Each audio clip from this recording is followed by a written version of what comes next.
नमस्कार, पेश आज का न्यूज पॉइंट में विज्ञान प्रकाश। अब महाराष्ट्र और हरियाणा दोनों में चुनाव प्रचार खत्म हो चुका है। सारी शक्ति, सारी ताकत, सारा भविष्य आप लोगों के हाथों में है कि आप 15 तारीख को कैसे वोट डालते हैं और किस पार्टी को जिताते या हराते हैं। सबसे पहले हम आज चर्चा करेंगे महाराष्ट्र के बाद। दिलचस्प है, बड़े वर्षों से मैंने महाराष्ट्र की सियासत देखी है। इस बार भी जब महाराष्ट्र में यात्रा कर रहा था तो बड़े ही सियासी उठापटक का माहौल था। पुराने दोस्त जो है वो अलग हो चुके हैं। हालांकि भिवंडी की एक रैली में मेरी नितिन गडकरी से मुलाकात हुई और बातचीत हुई। तब मुझसे नितिन गडकरी ने कैमरे पर कहा था, भारतीय जनता पार्टी के वो वरिष्ठ नेता है, कि कोई दिक्कत की बात नहीं है, हम और शिवसेना चुनाव के बाद साथ आ सकते हैं।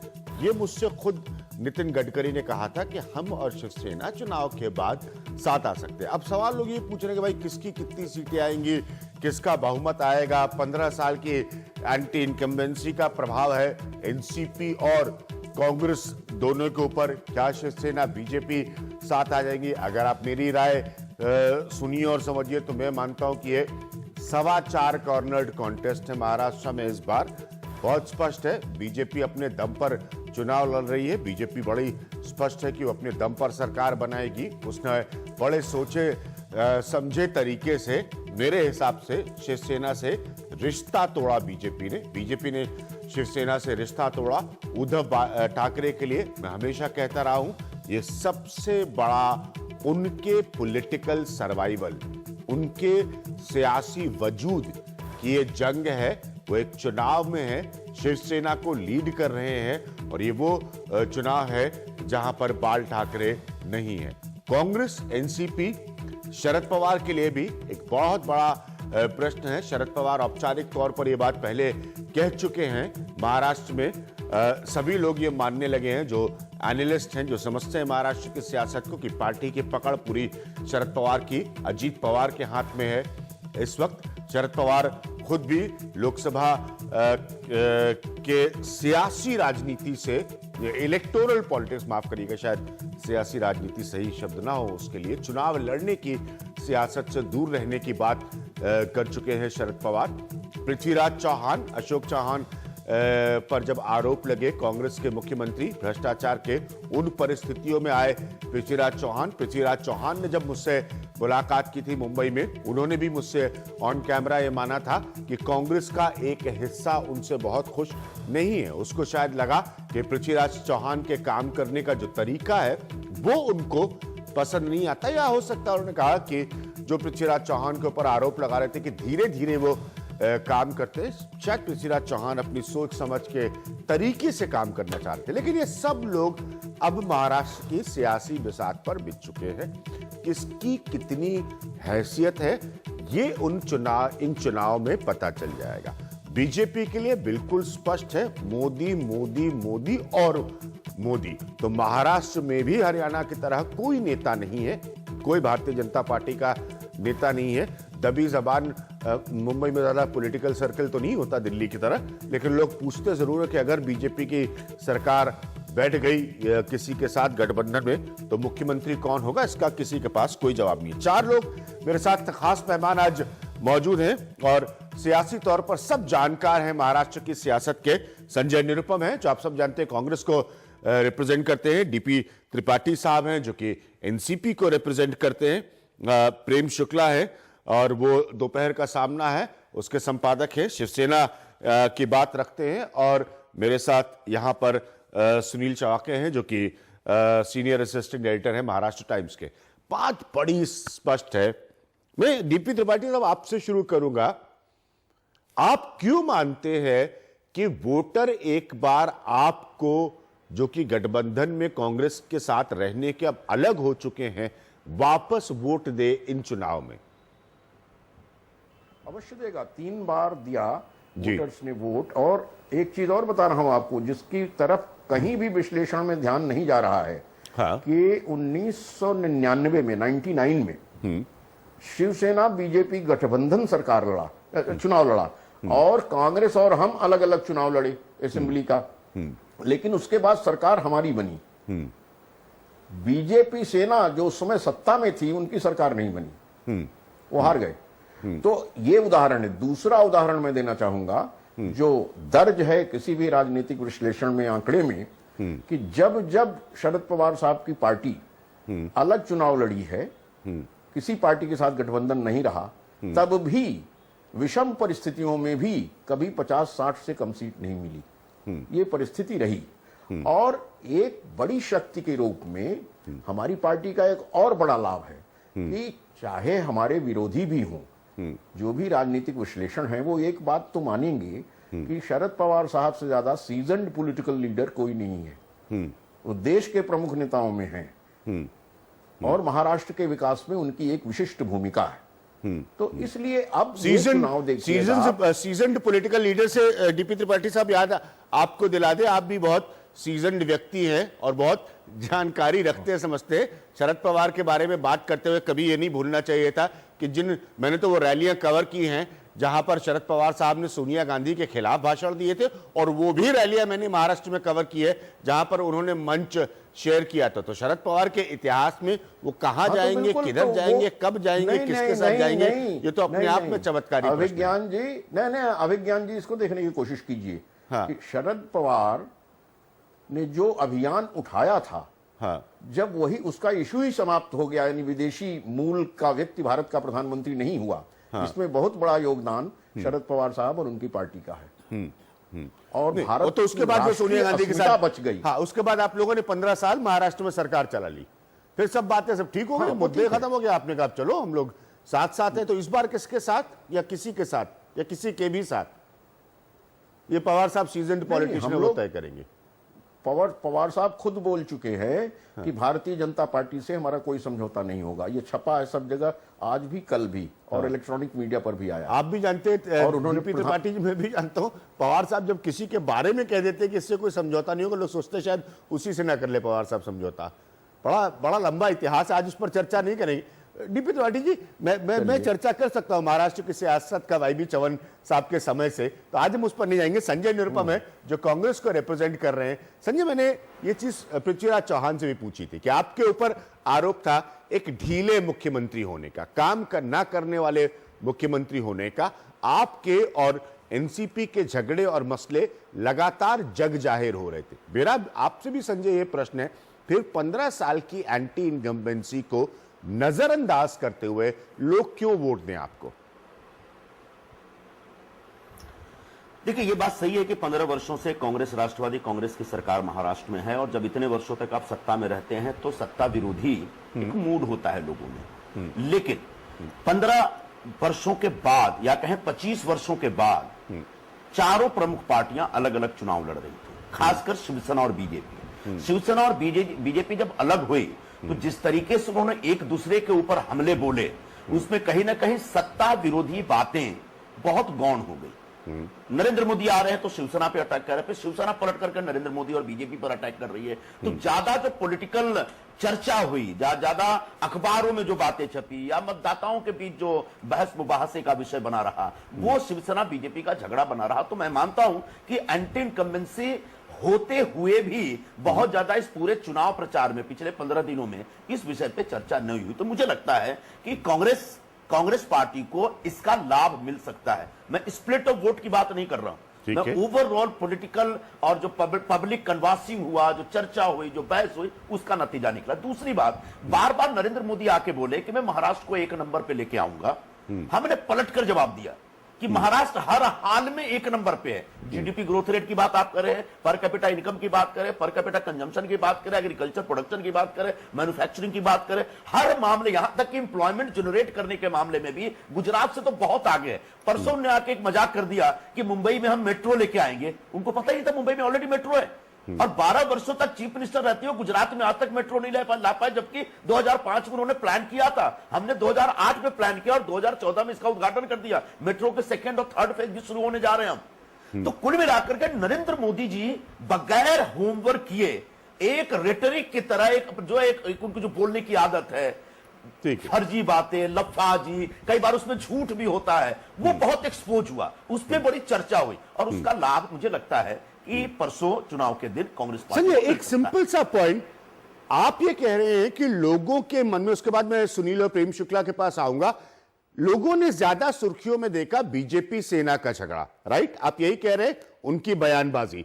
लेकिन आप ये कह रहे हैं कि कांग्रेस को उसका लाभ मिलेगा। साथी तो 15 साल का जिनके साथ आपने सत्ता का सहयोग लिया, सत्ता को भोगा, जो कि एनसीपी है, साथ तो आपका भी टूटा है। तो जितनी अविश्वसनीय दोस्ती के मामले में आज एनसीपी और बीजेपी, सॉरी माफ करिएगा, शिवसेना और बीजेपी है, उतनी अविश्वसनीय कांग्रेस और एनसीपी भी है। देखिए, अगर ये दोनों पार्टियां एक होती, शिवसेना और बीजेपी, तो इनका पूरा जो आक्रमण होता, पूरा हमला जो होता, कांग्रेस पार्टी के ऊपर होता, राष्ट्रवादी के ऊपर होता। वो हमला कहीं ना कहीं डाइल्यूट हुआ। दूसरी बात, एनसीपी हमें छोड़ करके चली गई। हमने बहुत परिपक्वता के साथ, शुरू में थोड़ी सी तो नुक्ताचीनी हुई, शुरू में अजीत पवार कुछ बोले, हमारे चीफ मिनिस्टर ने कुछ जवाब दिया, लेकिन उसके बाद बहुत परिपक्व तरीके से आपके चीफ मिनिस्टर ने खुद मुझसे ये बात कही थी, बार बार कही थी कि उनको भी अचरज लगता है कि सेना बीजेपी का गठबंधन टूटने के आधे घंटे बाद एनसीपी ने आपसे गठबंधन तोड़ लिया। उन्होंने खुद मुझसे कहा था, क्या ये इस बात का आज तक कोई एक्सप्लेनेशन नहीं मिल पा रहा है कि आधी घंटे में ये गठबंधन भी टूट गया? अभिज्ञान जी, नहीं अभिज्ञान, मैं वही आपको कह रहा हूं कि प्रारंभ में थोड़ा हम एक दूसरे की आलोचना करने वाले झंझट पे फंस गए थे, लेकिन फिर बहुत मैच्योर तरीके से इससे निकल गए और हमने सेना बीजेपी पर अटैक जारी रखा, हमने खासकर बीजेपी के ऊपर। अच्छा, पूरे महाराष्ट्र में जो इलेक्शन हो रहा है, ये 4 कॉर्नर कॉन्टेस्ट नहीं है, माफ करिए, चतुष्कोणीय संघर्ष नहीं हो रहा है। अलग अलग एरिया में 2 पार्टियां लड़ रही हैं। जैसे विदर्भ में सिर्फ बीजेपी और कांग्रेस की लड़ाई चल रही है, मुंबई में शिवसेना कांग्रेस की लड़ाई चल रही है, वहां उत्तर महाराष्ट्र में बीजेपी और अन्य पार्टी है, हम शायद वहां थोड़ा वीक हैं। पश्चिम महाराष्ट्र में कांग्रेस राष्ट्रवादी कांग्रेस की लड़ाई चल रही है, बीजेपी उसमें घुसने की कोशिश कर रही है। अकेला मराठवाड़ा है जहां चारों पार्टियां आपस में लड़ रही हैं, क्योंकि चारों के स्ट्रॉन्ग पॉकेट्स हैं। तो ये पूरा जो चुनाव प्रचार हुआ और जो चुनाव हुआ है, इसके नतीजे मुझे नहीं लगता साधारण तरीके से कोई भी सेफोलॉजिस्ट एक सर्वे करके रिजल्ट दिखा सकता है। ठीक है, कोई भी सेफोलॉजिस्ट एक सर्वे करके, संजय निरुपम का मानना है, संजय भी एक पुराने पत्रकार, सुनील आपसे पूछेंगे। अब मेरे साथ विजय गोयल भी है, इसलिए हम प्रेम शुक्ला जी के पास आ सकते हैं और बीजेपी शिवसेना की बात करें। क्या होगा इस बार महाराष्ट्र में? ये सवाल सब पूछते हैं, मैं ये सवाल नहीं पूछूंगा आपसे, लेकिन एक बात बहुत स्पष्ट है, मैंने भी महाराष्ट्र की सियासत को बहुत वर्षों से देखा है। 288 सीटों की ताकत पर पिछले 20 सालों की सियासत में कोई पार्टी नहीं लड़ी है महाराष्ट्र में। स्थितियां ऐसी बनी हैं कि अब सब 288 सीटों पर लड़ रहे हैं, तो मूलतः पार्टियां एक कमजोर पोजीशन से लड़ रही। आप मेरी बात मानेंगे? इस कमजोर पोजीशन से लड़ते हैं, उसमें सब आती, बीजेपी, कांग्रेस, एनसीपी, शिवसेना। फिर सबसे बड़ा लाभ किसके लिए हो सकता है? देखिए, ये चुनाव मुझे लगता है कि ये उत्तर प्रदेश के मैं संजय निरुपम की उस बात से भी इत्तेफाक रखता हूं कि अलग अलग पॉकेट्स की लड़ाई है, ये बात सही है, अलग अलग महाराष्ट्र में है, लेकिन जो परिस्थिति उत्तर प्रदेश में बनी थी 4 महीने पहले लोकसभा चुनाव में, उसी तरह की परिस्थिति शायद महाराष्ट्र में दिखाई दे सकती है, क्योंकि सारी पार्टियां अलग अलग लड़ रही थी उत्तर प्रदेश में, और एक पोल बना था बीजेपी का, जिसका अंततः बीजेपी को लाभ हुआ बड़े जोर शोर में, और काफी 90% से ऊपर 73 सीटें भारतीय जनता पार्टी यूपी में लेकर आई। उसी तरह की सिचुएशन महाराष्ट्र में बन रही है। हालांकि ये सच है कि पॉकेट्स में हर पार्टी की स्ट्रेंथ है, और ये भी बात सच है कि कांग्रेस पार्टी सब तरफ है। एक उत्तर महाराष्ट्र का संजय निरुपम जी बोल रहे थे, उस तरह अगर आप अपवाद कर दे तो बाकी सारे जगह पर कांग्रेस का एग्जिस्टेंस है, लेकिन कांग्रेस मूलतः बहुत वीक हो चुकी है ये 15 सालों में, और संगठन के तौर पर बहुत वीक हो चुकी है। अपनी विश्वसनीयता कांग्रेस तो पार्टी और कि उत्तर प्रदेश की तरह, मतलब आप कह रहे हैं कि इन सब में भारतीय जनता पार्टी को सबसे बड़ा लाभ हो सकता है? बिल्कुल जाहिर तौर पर, क्योंकि आज जो चर्चा लाभ है, से मतलब मैं पत्रकारों से भविष्यवाणी लेना पसंद नहीं करता, फिर भी पूछूंगा, तो लाभ क्या इस स्तर का कि बीजेपी जो है उसका मूव शिवसेना से रिश्ता तोड़ने का सही साबित हो और भारतीय जनता पार्टी सरकार बना ले अपने दम पे? एक तरह से एडवांटेज उनके पक्ष में है, एडवांटेज एक 100 के आसपास या 100 ठीक है। से विजय ज्यादा गोयल के सीटें। पास जाने से पहले एडवांटेज बीजेपी को है, प्रेम शुक्ला आपको एडवांटेज नहीं है, सुनील कह रहे हैं। सुनील चावके जी का जो विश्लेषण है, उसका मैं अभिनंदन करता हूं उनका, लेकिन वो नागपुर वाले हैं। हाँ, नागपुर में भारतीय जनता पार्टी सचमुच बड़ी प्रबल है, हाँ, लेकिन जब संयुक्त पूरे महाराष्ट्र की हम बात करते हैं तो भारतीय जनता पार्टी कांग्रेस राष्ट्रवादी कांग्रेस पार्टी के बीच में प्रेम शुक्ला जी, वाली पार्टी मैं डीपी त्रिपाठी और संजय निरुपम वाली पार्टी। मैं महाराष्ट्र को जानता, आप नागपुर वाले मत कहिए, फिर यहाँ पर अगर कोंकण वाले होते तो फिर शिवसेना मजबूत नजर आती। ये पत्रकार है, इनको पत्रकार कई बार क्या होता है ना, नागपुर की गलियों में भारतीय जनता पार्टी इतनी हावी होती है कि कई बार राष्ट्रीय स्वयंसेवक संघ वालों को लगता है कि हम पूरे राष्ट्र में हैं। वो ठीक है, अच्छी बात है, राष्ट्र में रहना आवश्यक है, लेकिन वो मुंबई में, कोंकण में, पश्चिम महाराष्ट्र में, विदर्भ में भी वो कहते हैं कि हम एक तरफ हैं, लेकिन हम 4 सांसद जो है विदर्भ में वर्षों से लिए बैठे हैं। पिछली बार भी हम 3.5 सांसद 5,500 वोट से कृपाल तुमाने हारे थे रामटेक से। तो वो जो कहते हैं कि विदर्भ में वही है बैठे, वो अखंड विदर्भ के मामले से क्यों हट गए? वो इसलिए हट गए कि विदर्भ में हम भी बैठे हैं, मराठवाड़ा में भी बैठे हैं, और मराठवाड़ा में शिवसेना जो है 1995 में जब सत्ता में आई थी तो मराठवाड़ा बड़ा उसका हिस्सा था। संजय निरुपम में प्रेम शुक्ला मेरी बात जरा ध्यान से सुनिएगा। तो हमें लगता है जी कि शिवसेना जो है वो सबसे बड़े दल के, क्योंकि आप वैसे भी आप जब टिकट बंटन अलायंस टूटने के बाद तो सबसे पहले 282 सीट देने की स्थिति शिवसेना की रही, और सबसे कम आयात, न्यूनतम आयात, और क्षणिक आयात तो बिल्कुल नहीं। बाकी दलों में क्षणिक आयात भी हो गए। मैं प्रेम शुक्ला, मैं आपसे एक सवाल पूछना चाहता हूं। जो संजय निरुपम ने पॉइंट उठाया, उनका यह कहना है कि 15 दिनों में बीजेपी शिवसेना के बारे में लोगों में जो बात हावी रही, मीडिया में जो बात हावी रही, वो थी आपकी बीजेपी के खिलाफ और बीजेपी खासतौर पर नरेंद्र मोदी की आपके खिलाफ बयानबाजी। क्या आपका बीजेपी का रिश्ता जब इतना बयानों के तौर पर बिगड़ चुका है? मुझसे भिवंडी के रैली में कैमरे पर नितिन गडकरी ने कहा था कि आप और बीजेपी साथ आ सकते हैं, आप उसकी चिंता ना करिए। क्या कभी ये कोई तस्वीर बन सकती है? नरेंद्र मोदी ने, मेरे पास तमाम नरेंद्र मोदी के बयान है यहां पर, तो उसमें बहुत सारे ऐसे बयान हैं जो आपको सीधे हर्ट करते हैं, सीधे आपको चोट पहुंचाते हैं। नरेंद्र मोदी के बयान शिवसेना को, शिवसेना की लीडरशिप को। देखिए, दरअसल पिछला जो लोकसभा का चुनाव हुआ है उसमें 230 विधानसभा के ऐसे सेगमेंट्स हैं जहां पर है तो भारतीय जनता पार्टी आगे है या शिवसेना आगे है। शिवसेना का वहां कैडर था और शिवसेना ने भारतीय जनता पार्टी को ज्यादा सीटें दी थी, इसलिए उनको वोट किया। इसलिए इस तरह ट्रांसफर होता है कि उनकी सीटों की संख्या ज्यादा है। लेकिन ग्राउंड रियलिटी ये है कि सीटों की संख्या इस तरह की जो 230 है उसमें शिवसेना की ज्यादा है। इसलिए शिवसेना और भाजपा सीधा सा सवाल पूछ रहा हूं। ना 230 में सीधी लड़ाई शुरू हुई।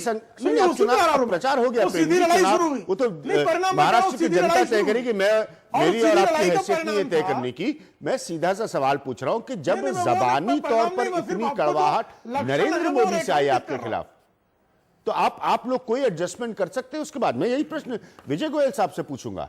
नरेंद्र मोदी से आई है, और किसी नेता का नाम नहीं है। महाराष्ट्र से हम इसीलिए 150 सीटें, मिशन 150 हमारा 19 जून 2014 से स्पष्ट मिशन 150 है और हम 150 ले आएंगे। इसके अलावा किंतु परंतु का और स्पेकुलेशंस में पढ़ना राजनीति में समझदारी नहीं होती है। ठीक है, स्पेक्यूलेशन में पढ़ना राजनीति में समझदारी नहीं होती। प्रेम शुक्ला, मैंने आपको पॉइंट को एक्सेप्ट किया, लेकिन हकीकत यह है कि स्पेक्यूलेशन में नरेंद्र मोदी भी नहीं पढ़ना चाहते और वो आप लोगों को बहुत कस के प्रहार कर रहे हैं। विजय गोयल जी, मैं बार बार नितिन गडकरी जी की कही हुई बात दोहराता हूं, हाँ, कि आपके नेता नरेंद्र मोदी शिवसेना पर कस के प्रहार कर रहे हैं, बीजेपी के नेता एक दूसरे, शिवसेना बीजेपी के नेता बयानबाजी कर रहे हैं। क्या कभी कोई रास्ता बना पाएंगे आप लोग, या आप कहेंगे कोई जरूरत नहीं इन लोगों की, हम तो अपने आप सत्ता में आ रहे हैं वहां? विजय जी।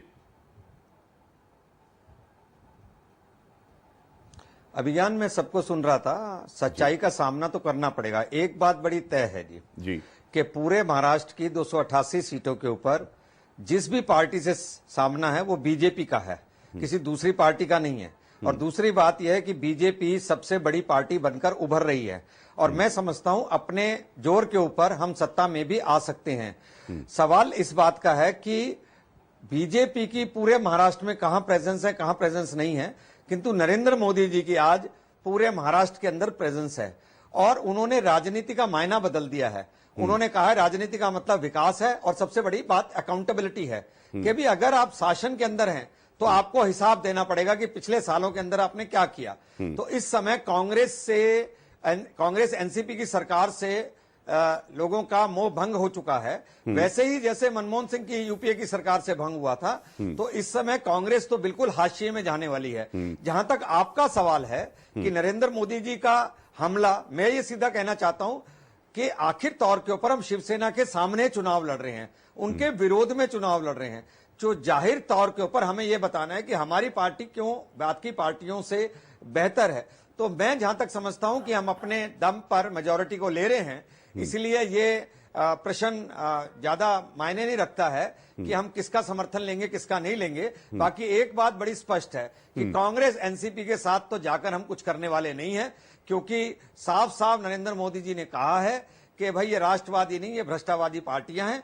पिछले 10 सालों के अंदर, 15 सालों के अंदर सिर्फ लूट मचाई गई है, महाराष्ट्र के विकास की ओर ध्यान नहीं दिया गया है। जो लोग आज महाराष्ट्र के विकास की गिनती गिनाते हैं वो भूल जाते हैं कि हर स्टेट का अपना अपनी एक अर्थव्यवस्था है, अपना अपना एक आर्थिक वो है। मुंबई आर्थिक नगरी है, इसलिए कई चीजों के ऊपर स्वाभाविक रूप से वो आगे हो सकती है, पर जितनी आगे जा सकती थी उतनी आगे वो नहीं गई है। तो मैं समझता हूं कि इस समय महाराष्ट्र के अंदर भारतीय जनता पार्टी की सरकार बन रही है। लोग बदलाव चाहते हैं, लोग इनके 15 साल के कुशासन से तंग आ चुके हैं, और कांग्रेस का वही हाल होने वाला है जो पूरे देश के अंदर यूपीए की सरकार का हुआ था। ठीक है, और इसीलिए बहुत कम वक्त है, जनता पार्टी को मैं एक सवाल डीपी त्रिपाठी जी आपसे पूछना चाहता हूं, ये भी नरेंद्र मोदी से जुड़ा है। जरा मेरी बात, ये नरेंद्र मोदी का एक बयान पढ़ रहा हूं आप लोगों के बारे में, एनसीपी के बारे में। नरेंद्र मोदी का कहना है, ये पवार पर वो निशाना साध रहे, शरद पवार पर नरेंद्र मोदी कह रहे हैं एनसीपी का चुनाव चिन्ह घड़ी में 10:10 का वक्त है। एनसीपी के चुनाव चिन्ह का मतलब है 10 बार भ्रष्टाचार। ये नरेंद्र मोदी ने आपके नेता शरद पवार के बारे में कहा है। आपकी प्रतिक्रिया डीपी त्रिपाठी साहब? हमारी प्रतिक्रिया, एक तो कुछ तो तथ्य उठाइए आप। यहाँ विजय गोयल जी भी हैं उधर से। नहीं, मैं तथ्य नहीं, मैं मोदी जी का बयान पढ़ के बता रहा हूं, मेरा नहीं है ये। उन्होंने कहा 10:10 का वक्त है, चुनाव चिन्ह का मतलब 10 बार भ्रष्टाचार एनसीपी का। सुनिए, घड़ी घड़ी तथ्यों की अवहेलना कर रहे हैं नरेंद्र मोदी, और प्रधानमंत्री को जो शोभा नहीं देता उस शब्दावली का प्रयोग कर रहे हैं। देखिए, अगर आप जाइए थोड़ा सा, एनडीए की सरकार बनी, अटल बिहारी वाजपेयी जी प्रधानमंत्री बने, शरद पवार जी विरोध में थे उनको, उन्होंने विशेष आग्रह किया अटल जी ने कि डिजास्टर मैनेजमेंट के वाइस चेयरमैन आप ही होंगे विद कैबिनेट रैंक, मैं उसका चेयरमैन होऊंगा, काम आप देखेंगे। तो ये तो अटल बिहारी वाजपेयी ने किया शरद पवार साहब के बारे में। डिजास्टर मैनेजमेंट पे उन्होंने कहा कि आपको जितना तजुर्बा है किसी को नहीं है, इसलिए आप इस काम को संभालिए जरा, ये बहुत जरूरी है। ये काम तो एनडीए की सरकार ने किया, रिक्वेस्ट करके किया।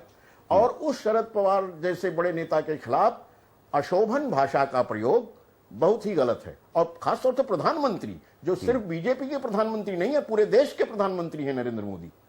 एक पार्टी के प्रधानमंत्री थोड़ी ना है अब वो पूरे देश के प्रधानमंत्री हैं। तो उनसे कम से कम इसकी अपेक्षा मुझे नहीं थी। ठीक है, उनसे आपको इस बात की अपेक्षा नहीं। मैं खाली बयान पढ़कर सुना रहा था जो नरेंद्र मोदी ने कहा, ये मेरा बयान नहीं है। सुनील, मेरे पास बिल्कुल वक्त नहीं है, एक आखिरी बात आपसे जरूर करनी, क्योंकि सब लोग जानना चाहते हैं, क्या आपको लगता है कि यहां से महाराष्ट्र की सियासत में कोई बड़ी तब्दीली आने वाली है? मान लीजिए, जैसा कि बीजेपी दावा करे, स्वाभाविक हर पार्टी दावा करती है कि वाकई इनका शिवसेना का साथ छोड़ना इनके लिए लाभकारी साबित होता, क्या महाराष्ट्र की सियासत बदलेगी?